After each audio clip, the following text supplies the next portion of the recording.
Fala pessoal, tudo bem com vocês? Tio Raul apresenta hoje a mais marcante, a mais forte, a mais poderosa civilização de todos os tempos. Apresenta a vocês a famosa Roma Antiga. E hoje nós vamos abordar os dois primeiros períodos históricos dessa grande civilização: a monarquia e a República Romana. Começo a aula, como sempre, falando da localização, um ponto importantíssimo de todas as civilizações. Onde estava localizada Roma? Pessoal, a Península Itálica, que é o ponto-chave da nossa aula de hoje, ela tinha uma localização muito privilegiada. Acompanhe aqui no mapa. Se você pegar as grandes penínsulas, Ibérica, a Balcânica, a Itálica, era privilegiada porque ela está exatamente no centro do Mar Mediterrâneo. Ela era, de certa forma, o ponto-chave para que essa história romana fosse realmente um sucesso. Por estar no centro do Mar Mediterrâneo, o Mar Mediterrâneo era todo um ponto comercial nessa época. Quem dominasse o Mediterrâneo teria uma grande vantagem sobre as demais civilizações.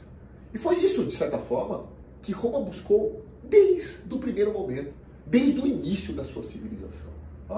Quando você pega essa posição privilegiada, saída ao mar Adriático a leste, ao mar Tirreno a oeste, ao mar Mediterrâneo ao sul, você deve lembrar que quando ela surgiu, ela era pequena.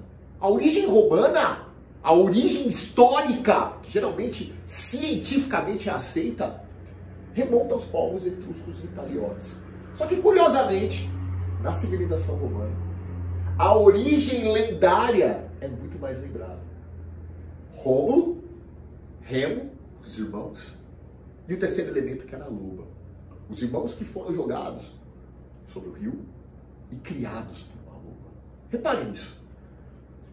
Por que é tão marcante essa história? Muitos alunos me perguntam, mas isso é verdade? O senhor acredita nisso? Pessoal, aqui não cabe dizer se é verdade ou não. O que eu quero que vocês entendam é o que os romanos levaram em relação a essa história. Eles acreditavam que realmente eles foram criados por uma loba. Que a origem dos irmãos, que deu origem a Roma, que foram os fundadores, fizeram com que a história dos romanos fosse marcada por isso. Pelo quê? Eles eram mais ferozes, mais astutos, mais fortes. E eu não tenho dúvida que isso foi um ponto-chave para o desenvolvimento da história romana, que se inicia com o período da monarquia. Na monarquia, nós já vamos ver a edificação de uma das grandes características, que é uma sociedade extremamente estratificada, sem mobilidade social. Apresenta aos senhores a sociedade romana, que nasce lá na monarquia e vai até o império. Ela basicamente tem as características, professor Raul, que eu irei passar. Primeiro, reparem aqui, os patrícios, a classe de grandes proprietários. No primeiro momento, eles são os únicos que têm e que detêm os direitos políticos. Essa classe vai dominar Roma por toda a história. Mesmo durante o Império, os patrícios têm uma grande influência. Logo abaixo dos patrícios, tinha uma classe que prestava serviço aos patrícios, que dependiam deles. Essa classe é a classe dos clientes, por isso o termo clientelismo. Há um vínculo, uma dependência dos clientes em relação aos patrícios. Logo abaixo, nós temos uma classe formada por artesãos, camponeses, comerciantes. São os homens livres, a classe dos plebeus, ou a famosa plebe romana. E por fim, os escravos. Pessoal, que vai ser toda a base de produção romana. Os escravos, que eram de origem ou por dívidas ou por guerras. Então vamos analisar o quanto essa classe vai ser, ao mesmo tempo, a riqueza de Roma e, ao mesmo tempo, uma das razões da sua queda. Vamos verificar. Primeira coisa que eu quero que você entenda.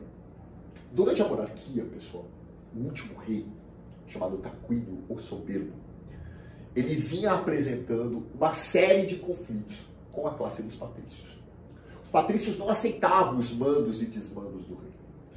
E vão planejar um golpe para pôr fim ao período monárquico. E iniciar um novo período, que é a base, inclusive, das nossas instituições políticas que atualmente vivemos no Brasil. Calma que nós já vamos explicar isso.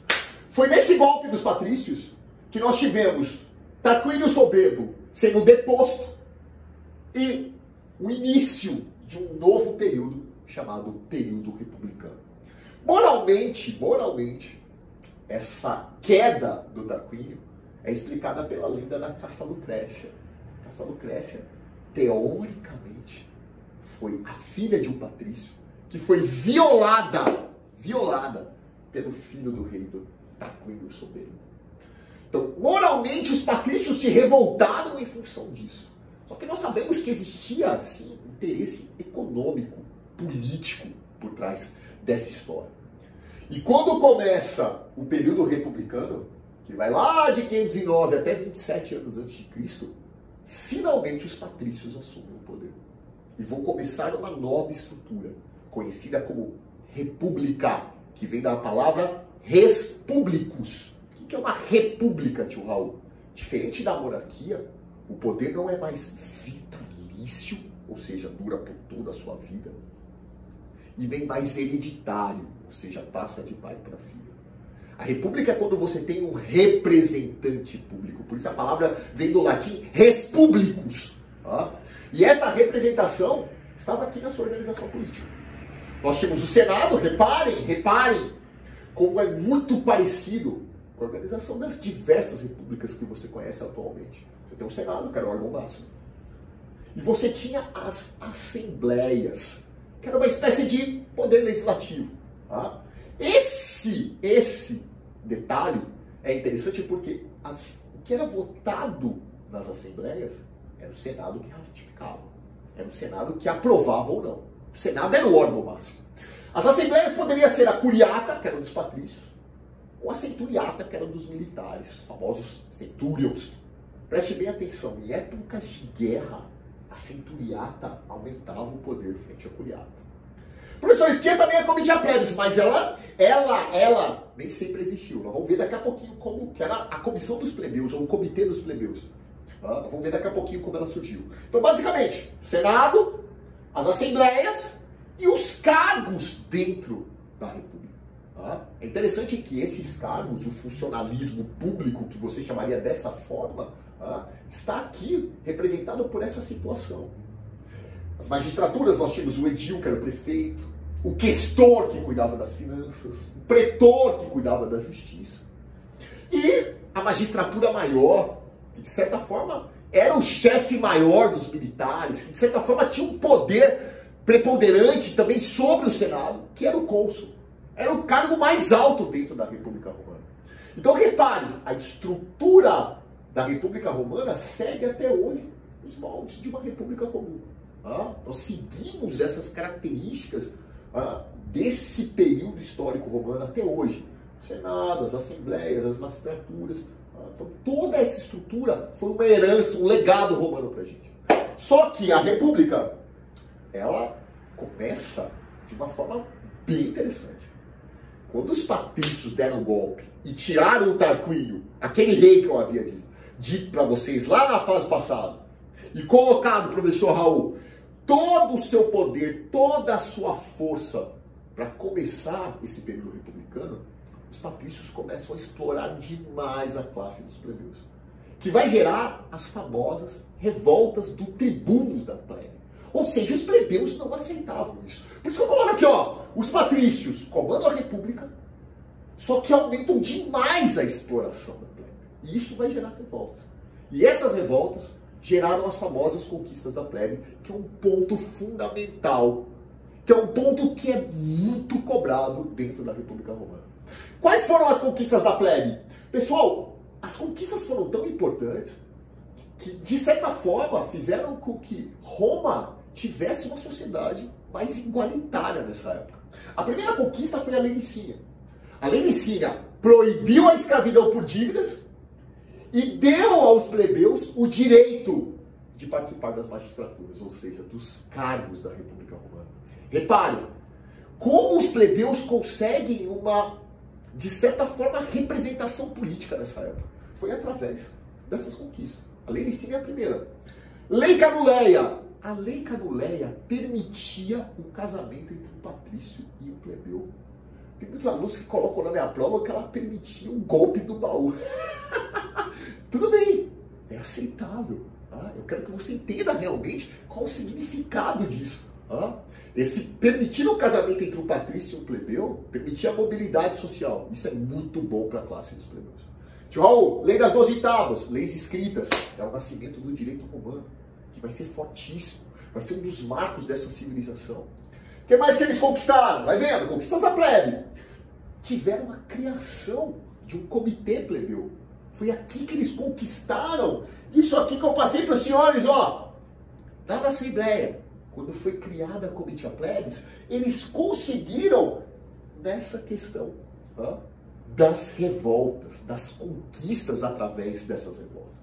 Então, a criação da Comitia Plebis e a Lei Hortência, que validava a Comitia Plebis, foram pontos fundamentais para que essa sociedade romana finalmente visse os plebeus como o quê? Como cidadãos.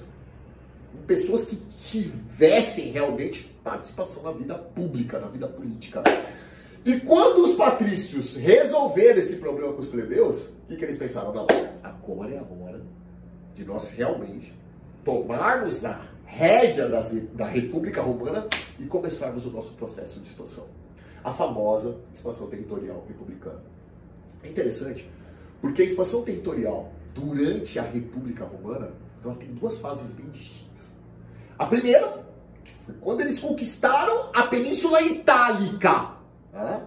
Quando eles começaram esse processo, lá do século VI até o século III a.C., esse processo, pessoal, vai ser fundamental para que você entenda como que eles tiveram acesso a esses mares. Ao mar Adriático, ao mar Tirreno, ao mar Mediterrâneo. Foi nessa primeira fase. Já a segunda fase, que é a mais cobrada, foi quando eles tiveram a hegemonia no mar Mediterrâneo. Foi lá numa guerra chamada Guerra Púnica, que é a primeira grande guerra que você tem que guardar dentro da história romana. As guerras púnicas, pessoal, colocaram de um lado Roma e do outro lado Cartago, que era uma antiga colônia grega, de origem inclusive fenícia. Os fenícios, antes dos gregos, já haviam colonizado essa região. Cartago estava ao norte da África.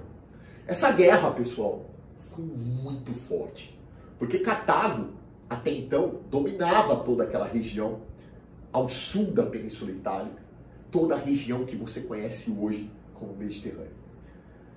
Por essa guerra, os cartagineses não esperavam encontrar, já na época republicana, uma civilização tão forte.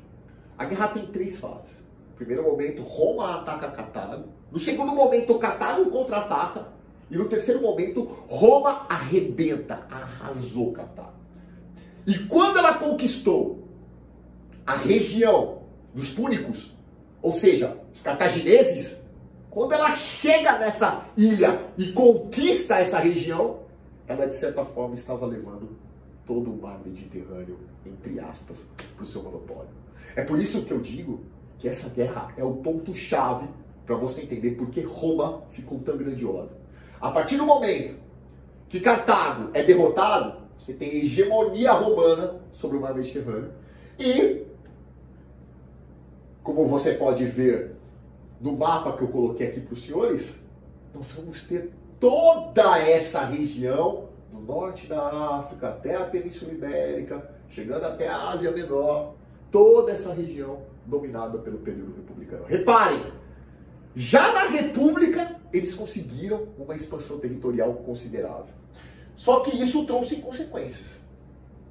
E as consequências foram, para os patrícios e os comerciantes, foram positivas.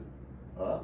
Os patrícios vão ter mais terras, mais riquezas, os comerciantes vão ter o mar Mediterrâneo ao seu dispor. Só que ao mesmo tempo, pessoal, essas conquistas geram problemas seríssimos que irão levar à crise republicana. Quais são esses problemas? O aumento territorial levou ao aumento do número de escravos. Quanto mais escravos eu tinha, menos eu favorecia o trabalhador livre. Por que eu vou contratar um trabalhador livre se eu tenho um enorme número de escravos? Então, o aumento do número de escravos levou à desvalorização do trabalho livre, ou seja, do trabalho plebeu, e ao mesmo tempo vai gerar a fome nessa classe, a miséria nessa classe, que vai provocar um êxodo rural. As pessoas saem das suas propriedades, principalmente os pequenos proprietários, tá? Os camponeses, para tentar uma vida melhor, para fugir dali. Então, a crise republicana, ela acontece em função da expansão territorial. E ela vai chegar a um patamar tão enorme que o Senado republicano vai tentar, de inúmeras maneiras, controlar essa crise, que é muito complexa. Quando nós chegamos nessas tentativas de controle da crise da República, que, na verdade, um dos pontos mais cobrados do seu vestibular, quando você olha os mecanismos, é interessantíssimo que nós traçamos um paralelo com os mecanismos republicanos que muitas vezes, alguns governantes em alguns países utilizam até hoje. Qual foi a primeira tentativa de conter essa crise? Política do pão e circo.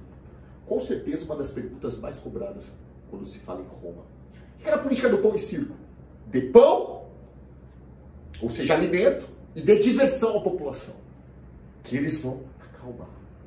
É uma alienação, uma política de alienação, que em Roma, na época do Império principalmente, tá? Foi representado pelo Coliseu. A política do pão e circo, ela começa aqui na República, ela vai atravessar todo o Império. Então, essa diversão romana, essa questão, principalmente o Coliseu, quando representa a luta dos gladiadores, a violência, ela estava culturalmente ligada a esses prazeres da população romana. Então, dê-lhe pão, dê-lhe diversão, e você vai ter a população controlada nas suas mãos. Essa é a primeira questão. Fizeram a política do pão e circo, vieram os irmãos Graco, Tibério e Caio Graco. O Tibério foi o primeiro na história a falar em reforma agrária. Claro, foi morto. Imagina falar em reforma agrária frente aos patrícios. Ele foi trucidado, mas é o primeiro a falar disso. Então, repare, foi uma tentativa, inclusive, de diminuir essa crise, diminuir as desigualdades. O seu irmão Caio Graco vai propor a lei fomentária, que distribuía alimentos, principalmente o trigo, tá? Uma espécie de salário mínimo, de assistência à população mais carente, mais pobre. Tá? É interessante que, por diversas vezes, você tem a atuação desse Estado romano na tentativa de conter a crise, mas você vai perceber que não é o suficiente. A população continua revoltada.